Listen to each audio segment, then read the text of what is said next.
Whakalawhalahi atu hane e tau wala talu tutupu ke lata mai awhiawhi nei.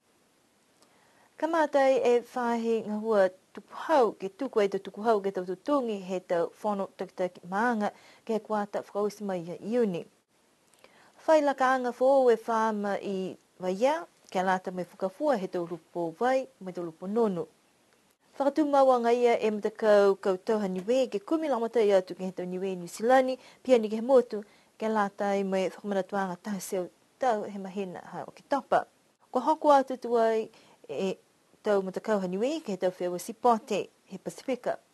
Kamata tuai ke tuku hau e tau tope ne kua tatongi atu ai ke he tau whono takitaki maanga kamata me he kuata whakausia iuni. Ne talahau mai he whahinga hua ni le weke atu ke tau whahi whakamotu ko he tau uawhiong papa ne whakatoka i he whakatuwhono ke marikisi hake tau tupe lang matai ke lata mo tau maanga mai tau ngā hua whakalulahi halutolu. Ke la lawhi atu ki ai kua talia i fōki he whakatuwhono ke ingasia i tau tangata ke he tau whono takitaki maanga ke maua i tau tupe koe ua e awhi tāla he tau kua tutungi atu ai ke tau kuata taki 5 sia we tāla. Koe whakamāmaanga mai he whahi tuku hau ne kua talahau i kua lata ke tutungi e tau tuku hau ha koe tau tupe kua maua ke lata mo e tau ngā hua ne kua tause. Koe tau tupe super, koe tau tupe whakau, mo e tau tupe tama ni ne nākai tuku hau. Ko whai manatu whalu halo tōru ni kua lau ia tōnu ai ke he nanei ni kua tupu mo e tau whakatokaanga whau nei, ha kua nākai whakangahua tali mai he kamatanga, ka kua kamata leia ke he kuata e kua male atu. Pe he mai e whahi tuku hau, nākai ono ni alo tōru he tau whono takitaki maanga, kai tō lau ia i whoki whalu i alo tōru ni kua ngahua whoki ke whalu tau boards, mo e tau mtakau whoki, ha koe halo tōru ngahua nei ke maua tupe mai whakatu whono mai he tau tuku hau.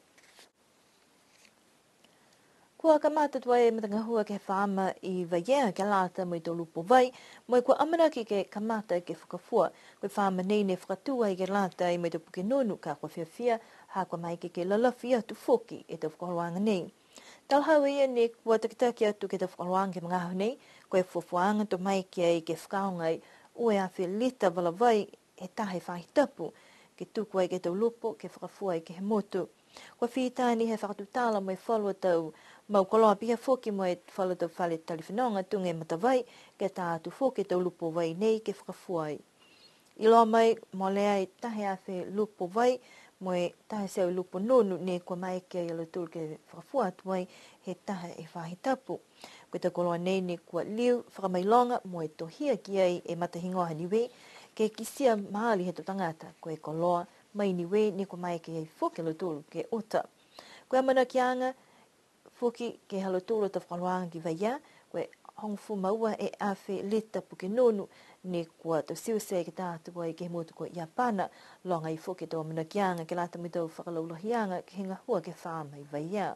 Koe whakatokaanga ke awha iumu ne hangawa tuki ai, mai ke he to tangata ke ua atua i ke kisikisi atua i ke tau whakahoroanga hua halotoro ke lata mo e tau nonu me tau lupo vai, ha whangi whakalaulahi whakaroanga nei ke he to tangata ni kua manako ke hoku atu ki ai.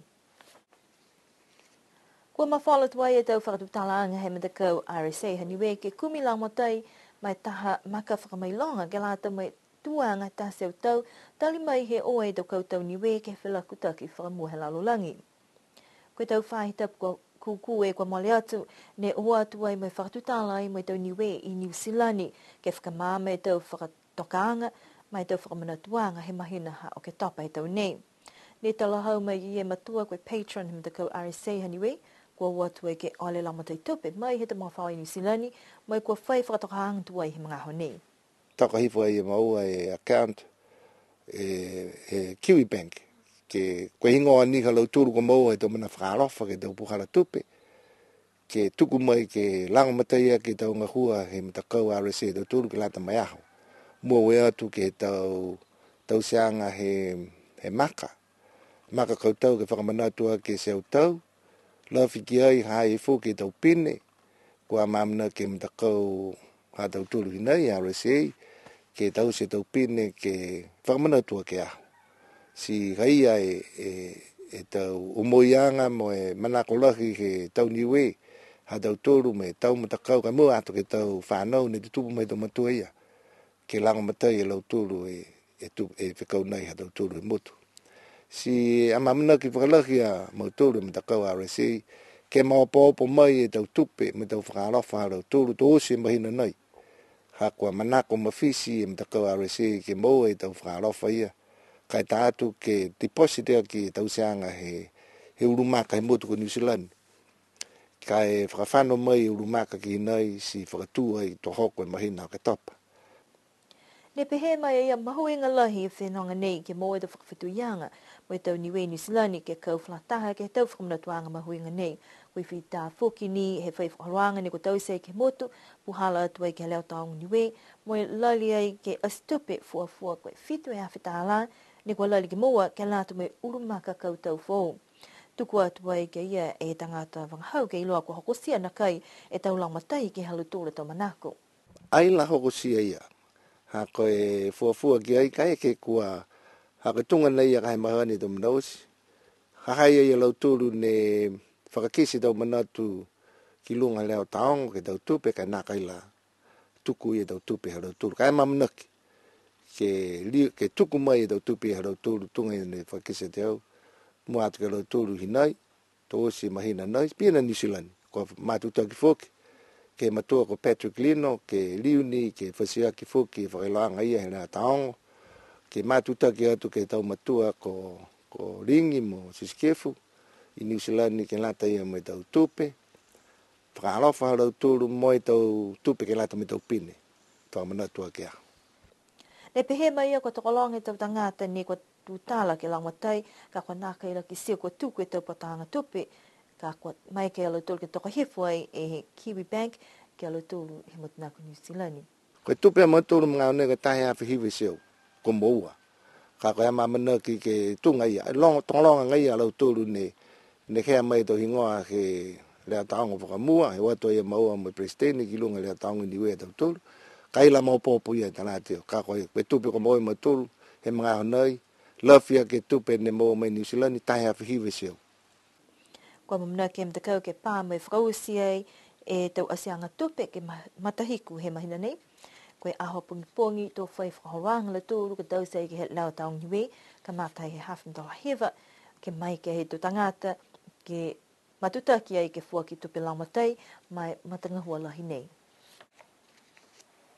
Kua hoko osi tuai e tamtakau he niwe, ke he tau whewa sipote he Pasifika ne kua tau sei ki Papua New Guinea, koe matakau ne kua amamanaki ke palea kua tuai ke he tau whewa he Pasifika, koe matakau langa ki mamafa, matakau whanawhana, matakau sibileke, matakau puitufi, matakau tāwhapolo sea, moi matakau olo fuapolo. Ne kua kamata tau whewa sipote he Pasifika ke he o ki wahatapu e kua mali atu, ke mga aho nei koe matakau langa ki mamafa ni ne kua osi halu tōra tau whewa. Toko tōru e tau whuata langa ki mamafa, whakamua ko Moses Mautama, ko ia ke fufuta he tau whānu tāne, tā seo 5 kilo ki lunga, langa ki aia ia ua seo uwha matore kilo katoa toa, moi tū hong mataha ia ke hana fufuta. Ko malia vea ke fufuta he tau whiwhine, 7.5 kilo, kua mai ke ia ke langa ki ai tā seo 2.5 kilo mamafa katoa toa, moi tū whitu a ia ke hana fufuta.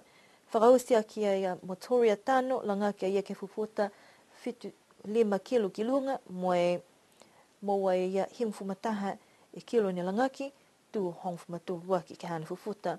Kua mana ki ai e tau mtakau ne tai ke whetoko ke halotolo tau whehua he tau akuku ne tai mai mua. Ka kua amana ki ai mtakau sivileke, pia fuki mai puitufi ke kamata e tau whetoko ke ahongofua he whahi tapukahau.